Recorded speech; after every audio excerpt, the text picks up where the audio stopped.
باسکتبال میرم بسکتبال بازی میکنم. من جولم. ایران کشوریه که تحریم از همه لحاظ تحریم.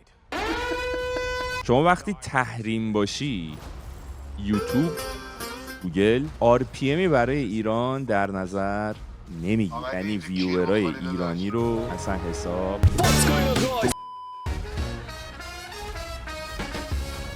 آماده ای؟ بفرمایید. جون مادرتون به من کاری نداره. من ملام به هر حال. به تخمم.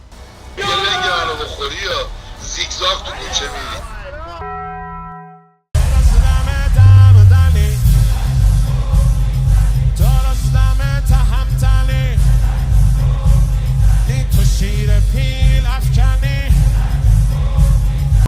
اینا کانتی کونه اینو بگی.